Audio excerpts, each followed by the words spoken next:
કે જે ગામની અંદર એક ગાય કે ભેંસ છે નહીં ને 10-10 હજાર લીટર દૂધ પકડે ને એવા તો આ વિસ્તારની અંદર ઘણી જગ્યાએ ડુપ્લિકેટ દૂધો બને છે। થોડા દિવસ પહેલા જ કેવી રીતના નકલી દૂધ એ અમૂલના નામે ટેન્કરો ને ટેન્કરો ભરાઈને જાય છે અને દૂધ કેવી રીતના બને છે, એમાં શું છે એના રિપોર્ટને બધા જ પર્દાફાશ યુવરાજસિંહ દ્વારા કરવામાં આવ્યા। યુવરાજસિંહ પર હુમલો પણ કરવામાં આવ્યો। જે લોકો આ બધું જ કરતા હતા એ બધા કેટલા આક્રમક થયા હતા એ બધું જ જોયું। આખા ગુજરાતમાં નકલી દૂધ અને એની ચર્ચાઓ ખૂબ થઈ। એના પછી પ્રશ્ન એ થાય કે એમાં બદલાવ ક્યારે આવશે, એને રોકવા માટે આપણે શું કરી શકીએ।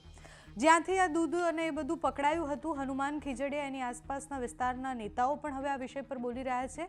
પ્રતાપ દુધાતની એક પ્રતિક્રિયા સામે આવી છે આખી ઘટના પછી। એમનું એવું કહેવું છે કે આવા તો અનેક વિસ્તારો છે કે જ્યાં પશુપાલક જ નથી છતાં પણ આટલા લીટરો દૂધ એ જાય છે, સપ્લાય થાય છે। આ જે ટેન્કર હતું એ તો ગુજરાત બહાર જવાનું હતું, પણ જો ગુજરાતના આપણા બાળકો આ દૂધ પીવે છે તો સમજો કે કેટલું ખતરનાક છે। એ કોઈના પણ બાળક આ દૂધ પીવે તો કેટલું ખતરનાક છે, કારણ કે સાવ એટલે સાવ દૂધ એમાં જરા પણ નહીં, અને જે રીતના એ બનતું હતું એટલે ડિટર્જન્ટ સમજો તો પણ ચાલે એ પરિસ્થિતિનું દૂધ હતું।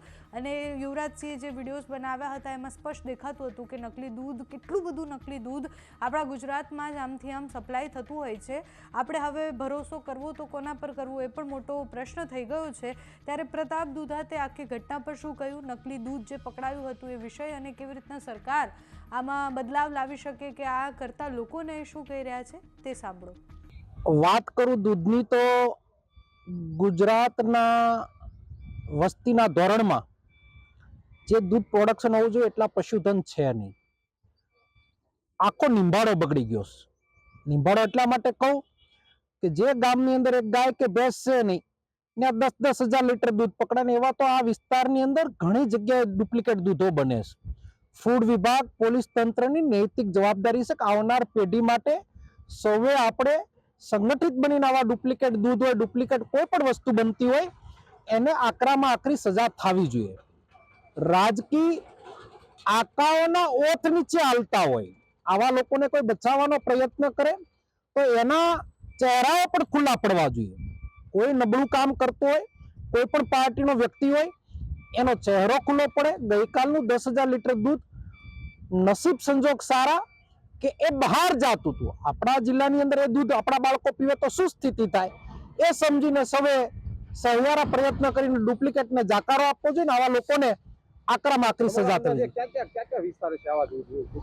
તાલુકાના વિભાગોમાં મારે જવું એટલા માટેનો છે, આખા જિલ્લાનો પ્રમુખ છું ત્યારે આખો જિલ્લો મને લાગુ પડતો હોય, અને જિલ્લાની અંદર જ્યાં પણ દૂધનો વેપાર હાલતો હોય એ દૂધની ઉપર સંપૂર્ણ પ્રમાણે લેબોરેટરી થવી જોઈએ, એના ટેસ્ટિંગ થવા જોઈએ। ટેસ્ટિંગની સાથે જો કે ડુપ્લિકેટ દૂધ પકડાય અથવા ડુપ્લિકેટ પનીર પકડાય અથવા ડુપ્લિકેટ ઘી પકડાય તો હું તો એમ કહું છું કે વિધાનસભા ગઈકાલથી ચાલુ થઈ છે।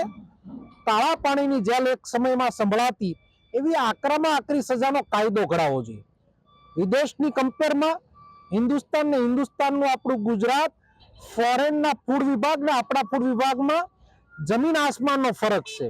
આપણા પનોતા પુત્ર નરેન્દ્રભાઈ આખું વર્લ્ડ ફરે છે, વિદેશોમાં જાય છે, ત્યારે ફૂડ વિભાગ ત્યાંનું કેટલું સ્ટ્રિક્ટ છે એનું 10% પણ જો અહીંયા અમલવારી થાય તો આપણી આવનાર પેઢી માટે ખૂબ સારું બની શકે।